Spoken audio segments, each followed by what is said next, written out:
Bonjour, donc voici un petit exercice sur les variables aléatoires. Donc un sac contient une bille rouge, un certain nombre de billes bleues et 2 fois plus de billes noires que de billes bleues. Voilà. Donc ensuite on tire au hasard une bille, et si la bille est rouge, on gagne 10 euros, si elle est bleue 3, et si la bille n'est pas noire, elle perd 2 euros. Combien faut-il de billes noires pour que le jeu soit équitable? Je vous laisse évidemment essayer de faire l'exercice, ensuite on fera le corriger avec un petit schéma d'abord pour bien visualiser la situation. Alors, on a un sac.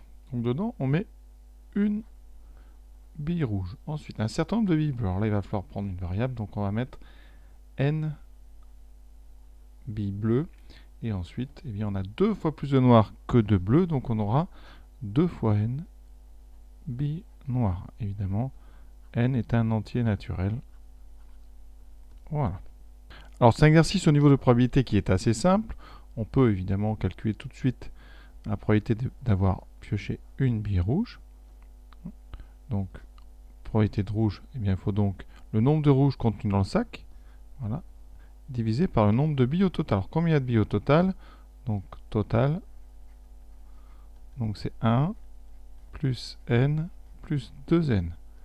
C'est-à-dire qu'au total, on a donc 3n plus une boule. Donc, la probabilité d'avoir une rouge, c'est 1 divisé par 3n plus 1. Probabilité d'avoir une bleue, donc on a n bleu divisé par 3n plus 1 boule au total.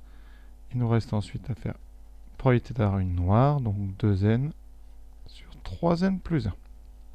Alors, vu qu'on nous parle de gain, on va tout de suite introduire une variable aléatoire, grand X, qui va être le gain algébrique. Algébrique, ça veut dire, je vous rappelle, qu'il peut être négatif. S'il est négatif, c'est qu'on a perdu. S'il est positif, c'est qu'on a gagné de l'argent. Et on va regarder maintenant, ici, les différentes valeurs de X. Alors, X prend combien de valeurs? Alors, vous avez 3 possibilités dans le jeu, donc prend 3 valeurs.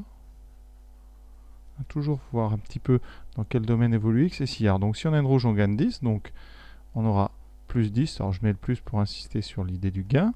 Si elle est bleue, 3, donc plus 3. Et si elle est noire, et perd 2, donc là ça sera moins 2. Donc on a 3 valeurs. 10, 3 et moins 2. On va donc pouvoir maintenant faire la loi de probabilité.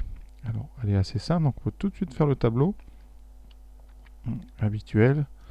Donc ici un tableau. En première ligne, on va mettre les valeurs de x. Donc ici, on met toujours x égale xi. On aura donc 3 valeurs.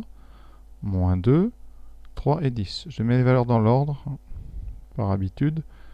Voilà. Ensuite, en deuxième ligne, vous mettez la probabilité d'obtenir chacune de ces 3 valeurs. Donc, probabilité d'avoir moins 2. Alors, si on a moins 2, ça veut dire ici qu'on a une bille noire.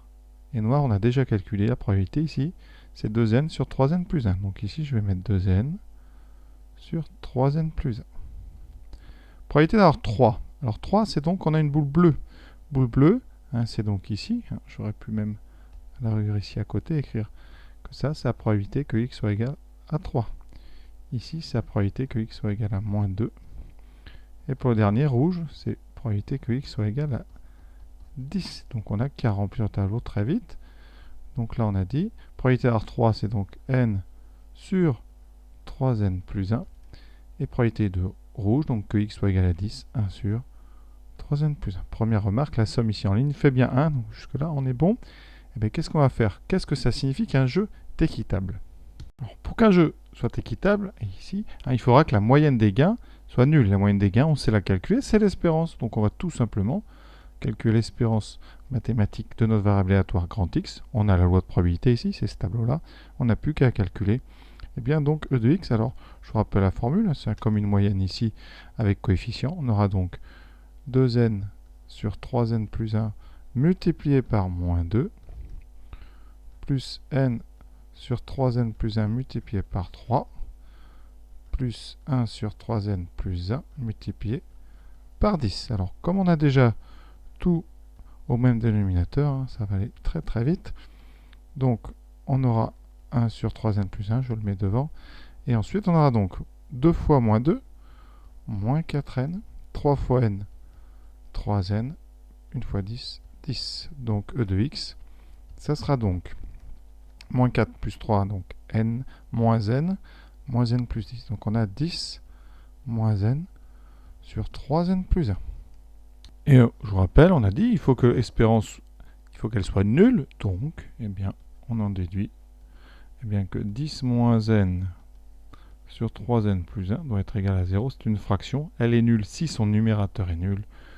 Donc on obtient assez facilement n égale 10. Donc il faut, ici, alors on vous demande combien de billes noires. Donc il y a 10. Alors 10 c'était le nombre de billes bleues. Et donc il faut 20 billes noires.